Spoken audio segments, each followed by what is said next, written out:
Was it a bad connection? Oh no, Okay, it says I just allowed recording. We're good. fantastic. So, Craig, tell us a bit about yourself first. I mean, let's get a bit of background into you and your musical past. Well, I was a very young pop when I started playing metal. Um, I I was one of the forming members of a band called Forbidden Evil when I was a kid, and I was 15 years old. And by the time I was 18 years old, we were recording our first album.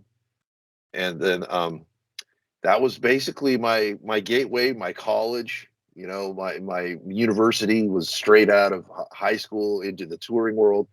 Didn't really mentally mature much until later. You know, that came a few years later when the dark days of metal happened around Mhm. 1990, 93, 94. You know, like started kind of realizing that shit doesn't last forever. You better work at what you do, like that kind of thing. And so that, and then I continued with Forbidden throughout those dark days until sometime in 1997, and then that disbanded uh, for the first time, and it was Forbidden by then. Forbidden Yeah, Evils was gone. Which, by the way, if you know about Forbidden Evil at all, you know that Rob Flynn from Machine Head was one of my former. absolutely. Yeah, Yeah, hell of a he was pedigree. my dude. Yeah, he's still we're still great friends, and but anyway, so then I moved on to start a band called Man Made God, which eventually got signed to American. Did an album with Rick Rubin.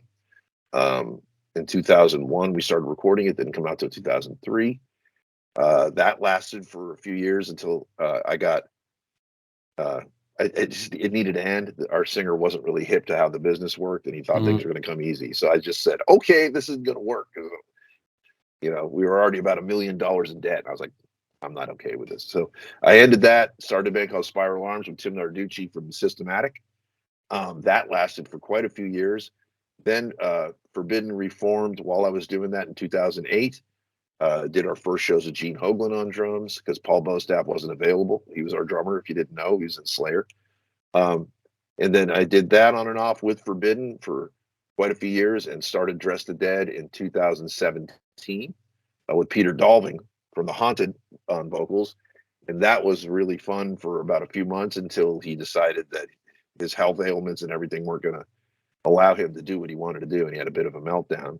So we found out that he quit on Facebook, which was a little disarming, Oh, it's not cool. but mentally, yeah, mentally, if you know Peter, like he's a genius, but he's very fragile in certain Mm. ways. And I understood where he was coming from. I was like, that's okay, man. If Yeah. it happens on the road, it'd be worse. So, and then about 9 months later, Kayla Dixon sent me a text and said she wanted to try out for the band. And I was like, holy shit.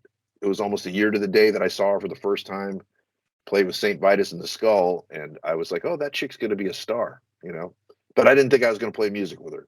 And that was kind of how that started. And then we had it going on. And then COVID hit in 2020, completely derailed all of our summer plans Yeah. for going to Europe festivals. Everything was just derailed. And then, so we dealt with the same thing that everybody else had to deal with, but it was a little worse for us because we hadn't established ourselves yet. So, and then fast forward to now, uh, we finally put our real EP out. We played Europe last year. We did Alcatraz Festival and Dynamo Festival.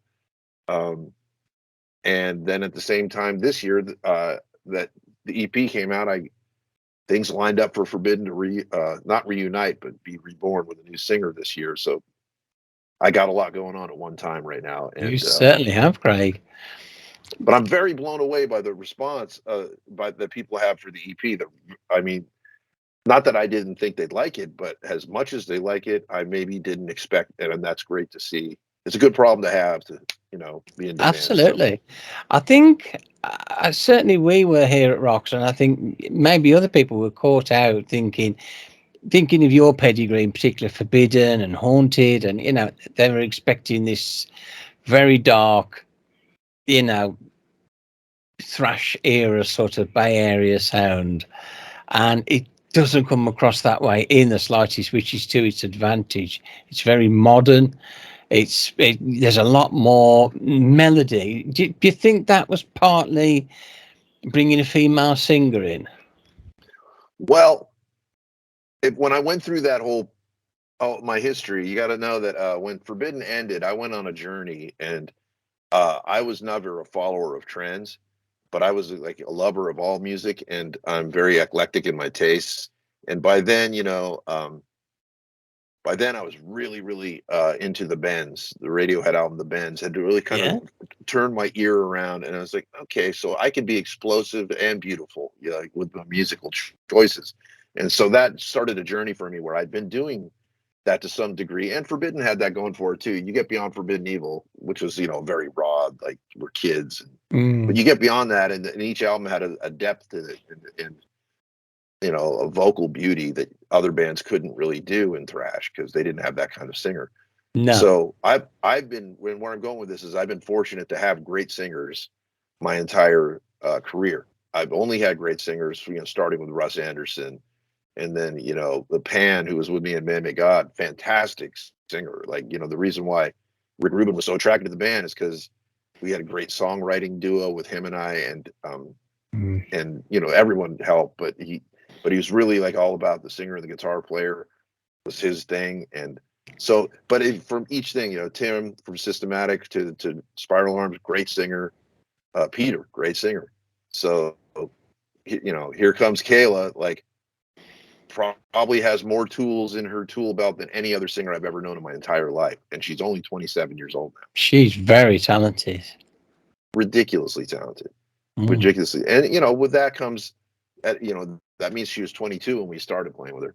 So there's a lot of growth mentally that happens at anyone in that age period. Like you just go through a whole sea change of like, oh, I didn't know this, and oh, I think I was the same way. It's like I know, and then you're like, oh, I didn't know, and then you realize, oh, I will never know. These are things that kind of occur to you as you go along. You just learn shit. But she's fucking Part of being a great, and musician. yeah, just a tremendous talent, and highly intelligent. She's cool. Why dress the dead? I've got to ask. It came to me in a dream, and I'm not Ooh, even kidding. I was it, laying in bed, and probably about 5 in the morning, and the name popped in my head, and I nudged my wife, and I'm like, "Oh, I think I got the name for this new band." She's like, "What's that?" I'm all dressed to death. She's like, "That's nice," but I was like, "But it's three."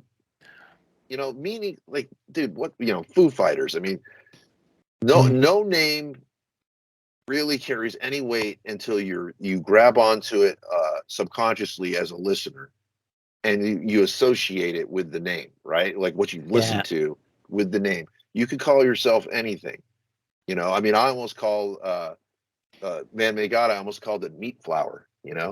I mean, like what does that mean? But I think Dress the Dead does have some sort of It high does. energy. It has some meaning. There's a lot of people see what am I thinking? A lot of people see, bodies like, in the morgue, and when Yeah. you have to dress them, and I, The it's imagery is very cool. it's ambiguous. It's Yeah. ambiguous, and I Mm. like things that are ambiguous. It's cool. Let's talk a bit about you now and your hobbies and interests. I mean, what makes Craig tick? Well, what makes Craig tick now isn't what always made Craig tick. I mean, um, I kind of mentioned how eclectic I am. I am. I mean, I don't want to call it sounds ridiculous to say a unicorn, but in the Bay Area scene, I'm a bit of a unicorn in that all my peers that have kind of tried to experiment and do things that were in thrash metal kind of revered, almost all of them just revered back to thrash because that's where they're comfortable. For me, I like to take chances, and I like to do what makes my soul sing, and I have no fear of rejection. I'm not searching for mass appeal. I'm not trying to get rich. I don't need a top 10 single. I don't even really want to be signed anymore because I just don't feel like there's, being a slave to someone else for the pennies to the dollar doesn't really excite me as much as it used to when I was like, oh yeah, we can do this and that and the other, and then you'll never make your money back. I said I killed a record deal with American, basically walked away from that because I just didn't want to be in debt anymore to that kind of thing. So And that's I got fair my enough. I go to the beat of my own drum, and I like to be surrounded by like-minded people that take chances and are willing to do things for the art. You're with Blood Blast at the moment, aren't you? Which is like a subsidiary of Nuclear Blast. Are they Yeah. giving you that kind of creative freedom that you obviously treasure now? I do. They don't ask. They're not asking questions. They're not giving you opinions other than I really like this. Because we haven't given them anything but good stuff. Mm. I doubt they would say a word if it was horrible. But we wouldn't be with them either because the deal was struck because of my relationship with Nuclear Blast. Forbidden Mm. is technically still signed to Nuclear Blast to some extent because I'm there. Yeah. But Dress the Dead, it would never seem like the right home for us. But the digital subsidiary is fine. You're only going to hear the likes of Knives Out though earlier on, and I'm sure Nuclear Blast knew they were onto a good thing. Yeah, I think, but the constant thing for me is people's expectations, kind of like you led into it. Like Mm. there's a thing you'd expect, and then once you realize and look at the body of my work, you realize I could expect anything.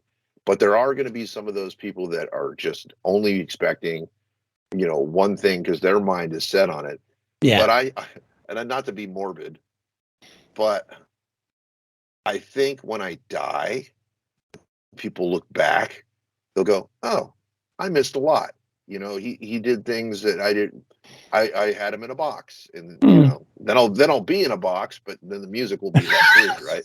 So, but I prefer to be cremated, so technically I won't be in a box for long. Maybe a little jar.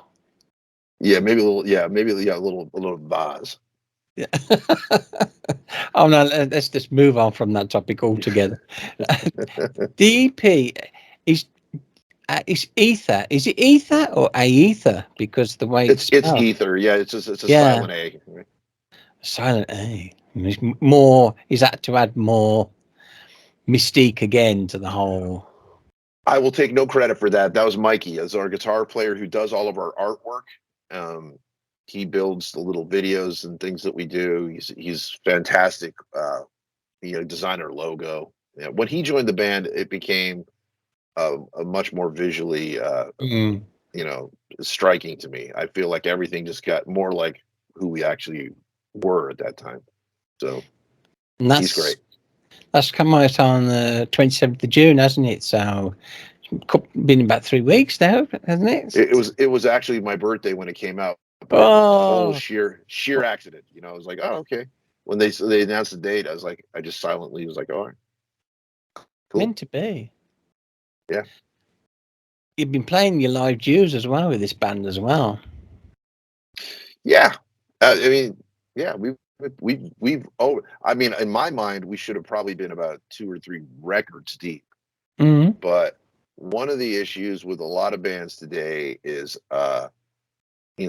commitment and people that can do things, and you Yeah. know, um, our drummer, he's he helps owns a business with his dad, so he was never really able to take long stretches. So that was something that kind of like, okay, well, we didn't get to do as much as we wanted to do at the time. But No. now I feel like with this whole forbidden thing happening, when we come back to this, and I do fully intend on coming back to Mm. this, it'll be the right combination of people to like make this move how we need it to move, as opposed to being held back by anything. Fantastic. Because it's all too easy kind of putting a project together and saying, well, we're just going to bandage around. But I mean, you've played as a unit. You've obviously proved, you guys and girl gel really well. And so what next when you come back to Dress the Dead? A full album or another EP, do you think? Could be either. I think the attention span for human beings mostly is EP, This is true. which is too bad, but that's just the way it is. I It's the think that way nature of the beast you at have the to, moment. yeah, you have to take your old ideals and place them over here, and then look at the way the world's attention span is over here. Mm. So, do you really just want to do it for yourself, or like a group of EPs might be the thing to really launch this band down the road. You Absolutely. never know. You just never know. I mean, we have more than an album's worth of material, um, still. like other songs that we've been working on that were actually pretty freaking heavy. I mean, we had a whole blistering bunch that we're going to record this next time around with some little Mm. beautiful pockets in there. Do keep us informed. Um, any live dates planned? Not right now. No. Um, Not right now because Forbidden's going to do the festival circuit. Yeah. So We're that's your playing priority. Alcatraz this year, and I have another band called the Boneless Ones, which is like a skate punk legacy band. We're playing Dynamo this year, Mm. uh, and then next year is going to be a lot of festivals with Forbidden. So I plan on doing Dress to Dead stuff between that. Busy boy. Busy boy. Any words that you'd like to say to your many fans out there? Thanks for being patient. It's been a fucking long ride, and it ain't over. Hasn't it for all of us, mate? Hasn't it for all of us? And is there any advice you could give to any young kid who wants to pick up a guitar or pick up a microphone and join a band? Yes, I hear a lot of people say, "Don't do it." I don't know if that's the case. My son plays drums and he's really good, but he's also going to go to college. Yeah, He's 18 now. He's been working for the last year before he goes to college. There's sensible. just like I just would say, if you want to play music, do it because you absolutely love it and don't expect to make a career out of it. But if you do, you've won a lottery and it doesn't last forever. Yeah, So you have to do it because you're just passionate about making whatever kind of music you want to make. And as soon as your goals change to something else, it's not going to be as good anymore. So that's the thing to keep on top of. I've gone through phases. I thought I mean, that band Man Made God was expected to be the next biggest thing. I mean, and here in America, we were already radio charting. And then it didn't happen because it was imploding from within. So you never know if it mhm, comes from outside of you or within your circle. It's really hard to maintain that lightning in a bottle. absolutely. It's been fantastic talking to you, Craig. Do keep in touch and let us know of any live dates, and we'll put links in the descriptions, of course, to the album and to the website and details of Forbidden and everything else as well. Now we'll let you get on with your fitness regime. Yeah, well, just got to getting on stage for an hour on the big stage in Belgium. I got to get ready.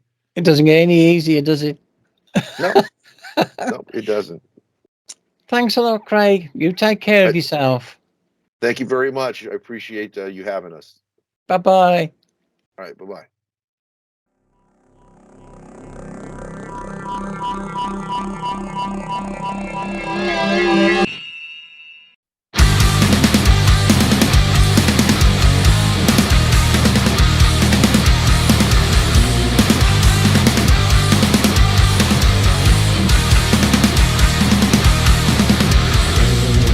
Hollow shell of a man.